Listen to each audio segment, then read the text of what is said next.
So friend, आज हम लोग देखते हैं। आप लोगों ने ये पीएनएस गाजी के बारे में सुना होगा।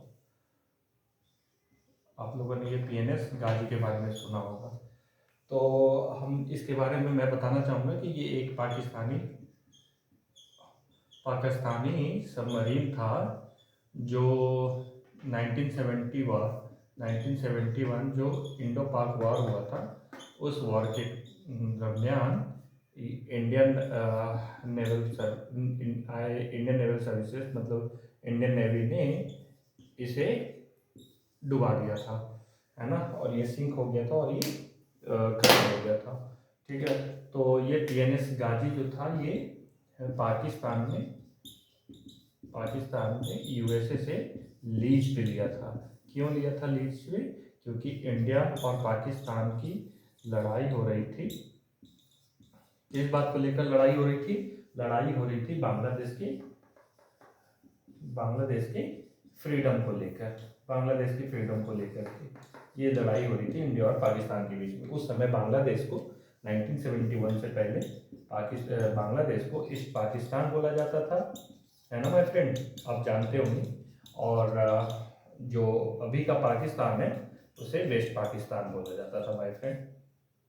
अभी के पाकिस्तान को वेस्ट पाकिस्तान बोला जाता था माय फ्रेंड। बांग्लादेश को ईस्ट पाकिस्तान और जो अभी का पाकिस्तान इसे वेस्ट पाकिस्तान बोला जाता था माय फ्रेंड। आप ये जानते हैं। अभी मैं डिटेल में नहीं जाऊंगा कि लड़ाई का कारण क्या था, क्योंकि अभी वो टॉपिक नहीं है माय फ्रेंड। अभी बस मैं ये बताना चाहूँगा कि जब 1970 वॉर हुआ था, तो उस वॉर में जो पाकिस्तान ने पीएनएस गाजी का यूज़ किया था, पाकिस्तान ने पीएनएस गाजी सबमरीन ले करके इंडिया के जो विशाखापट्टनम है, आप जानते हैं विशाखापट्टनम एक बहुत ही इम्पोर्टेंट शहर है आंध्र प्रदेश का। इस विशाखापट्टनम से ही जो ईस्ट कमांड किसके? नेवल फोर्सेस का। आप जानते हैं नेवल फोर्सेस का एक वेस्ट कमांड है और एक ईस्ट कमांड है, ये दोनों के बारे में आप जानते होंगे। तो जो ईस्ट कमांड है, ईस्ट कमांड का हेडक्वार्टर विशाखापट्टनम में है। तो 1971 का जो वॉर हो रहा था इंडिया और पाकिस्तान के बीच में, तो उस समय बांग्लादेश था, वो बांग्लादेश में जो इंडियन नेवी था उसे सपोर्ट, या फिर जो आर्मी प्रेजेंट था इंडिया का, उसे सपोर्ट मिल रहा था from Visakhapatnam east command of navy. तो इसीलिए पाकिस्तान में जो सपोर्ट मिल रहा था इंडिया को फ्रॉम विशाखापट्टनम, तो पाकिस्तान ने कराची से, आप जानते हैं कराची पाकिस्तान की एक इम्पोर्टेंट शहर है, ये कराची से लगभग 4800 किलोमीटर ऐसे घूमते हुए, जैसे मान लो अगर ये इंडिया को मान ले, यहाँ विशाखापट्टनम है, और अगर यहाँ पे इसे पाकिस्तान मान ले तो कराची अगर यहाँ पे है, तो यहाँ कराची से पीएनएस गाजी रवाना किया गया था। यहाँ से रवाना किया गया था और ये कराची से निकलकर ऐसे घूमते हुए श्रीलंका को पार करते हुए इधर होते हुए ये विशाखापट्टनम जा रही थी। विशाखापट्टनम जाने का मेन लक्ष्य इसका पीएनएस गाजी का था कि यहाँ ये जो विशाखापट्टनम का जो मतलब ईस्ट कमांड इंडियन नेवी का, इसे पूरी तरह से डिस्ट्रॉय कर दिया जाए, ताकि जो सपोर्ट मिल रहा था बांग्लादेश में इंडियन आर्मी को, है ना, उसे ना मिल सके और पाकिस्तान इंडो पाक वॉर में जीत गया।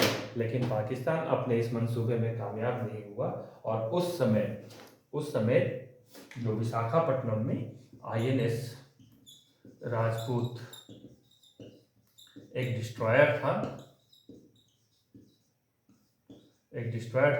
इस डिस्ट्रॉयर ने पीएनएस गाजी को अटैक करके इसे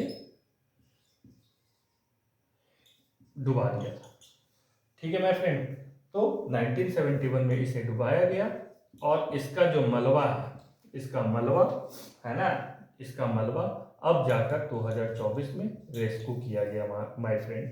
ठीक है, किसके द्वारा रेस्क्यू किया गया? तो डीप सबमर्जेंस रेस्क्यू व्हीकल, एक व्हीकल है डीप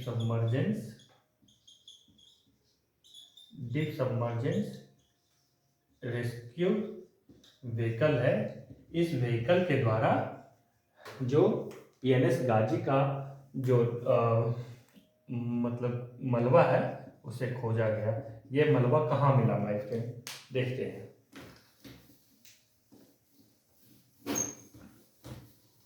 फ्रेंड अगर हम मान ले ये अगर इंडिया का मैप है ना माय फ्रेंड, अगर यहाँ पे हम विशाखापट्टनम को मान ले तो विशाखापट्टनम से, अगर हम यहाँ पे विशाखापट्टनम मान लें तो विशाखापट्टनम से लगभग 2 से 2.5 किलोमीटर दूर और approximately 100 metre deep from earth, from ocean surface, है ना, ocean water level, ocean level, वहाँ से मिला है ये पीएनएस गाजी का जो मलबा है वो यहाँ पे मिला माय फ्रेंड। ठीक है, तो गवर्नमेंट ने ये डिसाइड किया है कि ये जो मलबा मिला है इस मलबे को हम जैसा पड़ा है उसको वैसा ही रहने दिया जाए। क्यों? क्योंकि ये जो मलबा है दिस इज द रिस्पेक्ट। ये क्या है? This is the respect. किसका रिस्पेक्ट है माय फ्रेंड? तो 1971 वॉर में जो भी हमारे जवान शहीद हुए थे, जो भी हमारे जवान शहीद हुए थे, उन शहीदों के रिस्पेक्ट के लिए ये पीएनएस गाजी के मलबा को उसे उसी तरह से छोड़ दिया जाएगा माय फ्रेंड। अब एक बात देखते हैं माय फ्रेंड, जिस टेक्नोलॉजी के द्वारा इसे खोजा गया उसका नाम है deep submergence rescue vehicle. My friend आप देख सकते हैं कि आप जानते हैं ओशन के अंदर जो अभी भी जो ओशन बेड जिसको कह सकते हैं, ओशन बेड की जानकारी अभी की टेक्नोलॉजी में भी बहुत ज़्यादा नहीं है। आप मान सकते हैं कि अगर 100 नंबर दे सकते हैं तो 100 में से सिर्फ आप 5 नंबर कह सकते हैं। सिर्फ इतनी की ही जानकारी साइंटिफिक तरीके से किया जा सकता है ओशन के, इससे ज़्यादा नहीं। तो अब धीरे धीरे भारत की टेक्नोलॉजी आगे बढ़ रही है और एक टेक्नोलॉजी जिसका नाम डीप सबमर्जेंस रेस्क्यू व्हीकल, इस व्हीकल के द्वारा सी के अंदर की जो भी जानकारी है उसे इकट्ठा कर करके इस मलबे को खोजा गया माय फ्रेंड। तो this is the achievement of our technology and thanks to the R&D team of India जो इतनी अच्छी टेक्नोलॉजी डेवलप कर रहे हैं माय फ्रेंड। ठीक है, तो इस बारे में अगर अभी जानकारी बस इतना ही है माय फ्रेंड। अगर और कुछ जानकारी चाहिए तो मुझे कमेंट में बताइएगा, मैं कोशिश करूंगा कि उस टॉपिक पे वीडियो बनाऊं और आपके लिए लाऊं।